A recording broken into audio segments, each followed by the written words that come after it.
A Look at Finance is underwritten by Janney Montgomery Scott, trusted advisors for generations.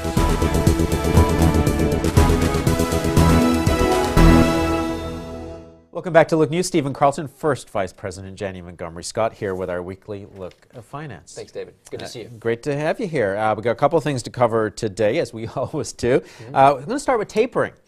Some big news. The markets were down yesterday, up today. We'll get to that in just a little bit. But markets down yesterday. I thought you were going to talk about tapering your pants. Wow. No, tapering the market. All right, yes. Your fashion segment is tomorrow night. Finance tonight, fashion Finance, tomorrow. that's right, that's All right. So tapering the Fed. Tapering the Fed. Wednesday afternoon they announced that bond buying, they were going to reduce bond buying by another $10 billion in February.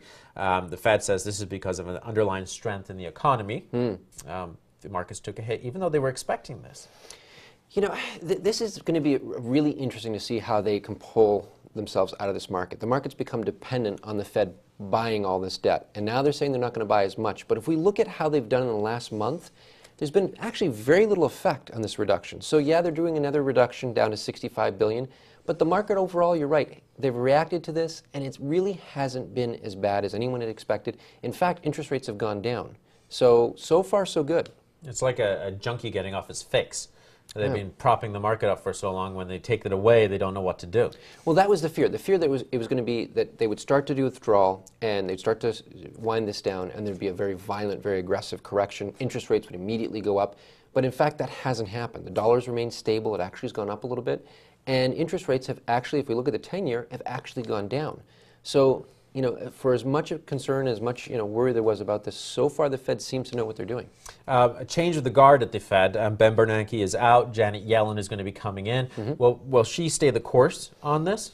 Well, the two of them, Ben Bernanke, the outgoing, and Janet Yellen, the incoming, both seem to agree on a lot of these issues. If you look at the papers that she's written, if you look at the responses she's made over the last couple of years, she seems to walk pretty much in lockstep, in tandem with what Ben has done in the past. So I think there's going to be a continuation. I think she's going to follow a lot of the theory that he's followed and has guided him. So yeah, I don't think there's going to be too much of a change, and which is a good thing, because when the Fed changes, we want consistency. All right. We'll return to the markets a little later. Obviously, a good day on Wall Street. We'll get to that in just a little bit. Not a good day for Google yesterday. Interesting. Google have sold Motorola, the cell phone maker. They purchased that for $12.5 billion, sold it to Lenovo, which is a Chinese company, world's biggest computer maker. They bought, of course, IBM, ThinkPads. Well, they bought the servers last week, but the ThinkPads a long time ago and took over that business. Lenovo bought the company for $2.9 billion. So Google bought it for $12.5 and they sold it for $2.9. Not a good deal. Everybody was kind of saying today, oops, Google really messed up on this buy. But you know what I think they did? I think they evaluated how they've been doing, and they own the market when it comes to operating systems on cell phones. So they own the Android operating system, and that Android operating system is the dominant operating system for cell phones across the world. And so I think them purchasing this Motorola and the idea that they could offer this pure Google phone, I think they looked at all the different providers that were using their systems, and they realized it wasn't worth the risk. Samsung and LT and HTC, these other companies, they didn't want to mess up those relationships, and so I think they made the smart move.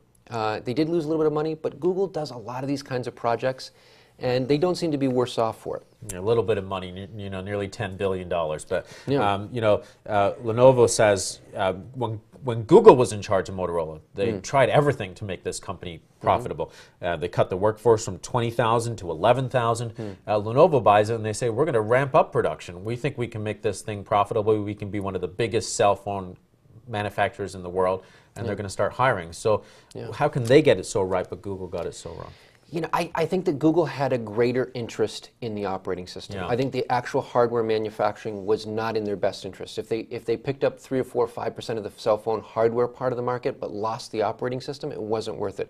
But for Lenovo, this is huge. You talk about IBM, the ThinkPad, and now the servers this week.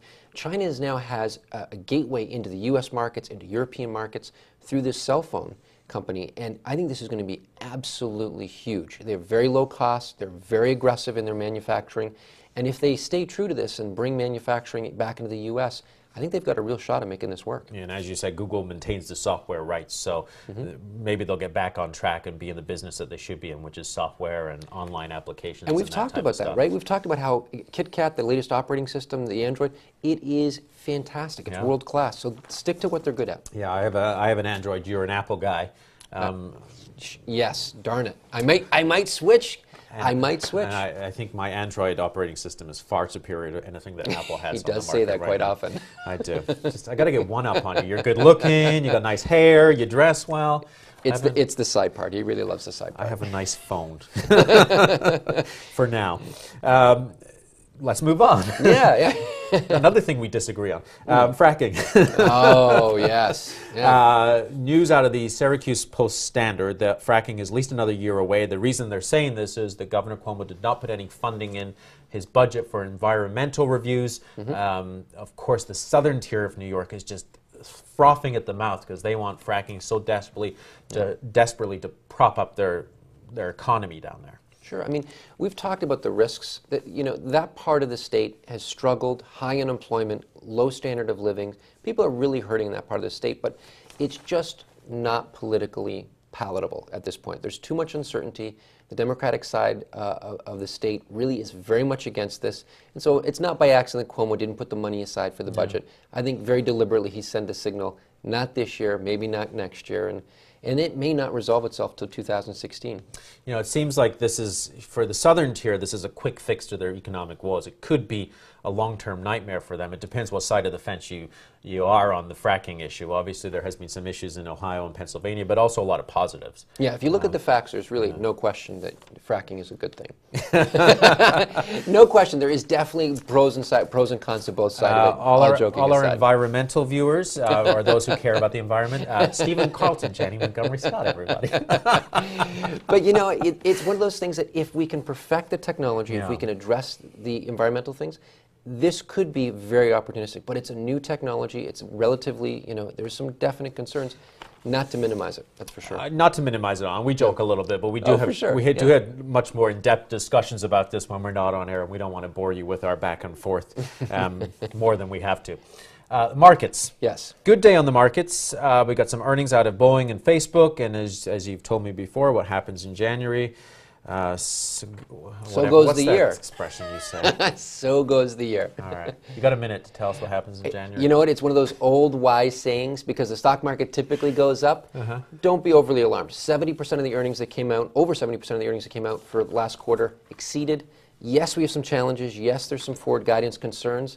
But just because January's down doesn't mean the rest of the year is a write-off. If anything, keep watching, look at forward guidance. I think we're not going to be as bad a shape as people are worried about. Facebook making the most money that they have ever made. Facebook, huge. It's a story that's still unraveling. Not as popular with the teens, but if the technology continues to evolve, the stock's up 14% today. A lot of upside potential. Articles out of the UK and the Telegraph in the UK, kids are just leaving Facebook in droves because they want to use Snapchat and all these other things. And the only reason they're keeping Facebook is to talk to their granny. Well, we talked about this. Friendster, MySpace, last year. How long would the trend last? And it's one of those things. People are fickle with technology. All right. We're not Facebook friends, though. I don't have a Facebook account, David. I just, why be... I enjoy the outdoors too much. All right, I guess you're just going to have to call me to keep in touch. I can do that. Stephen Carlton, my pleasure. Anytime. First Vice President, Jenny Montgomery. Thanks, David. Always a pleasure. It's always a pleasure. Thank you, sir. I've enjoyed these segments. Now, to see our segment again, head to the website, looktvonline.com.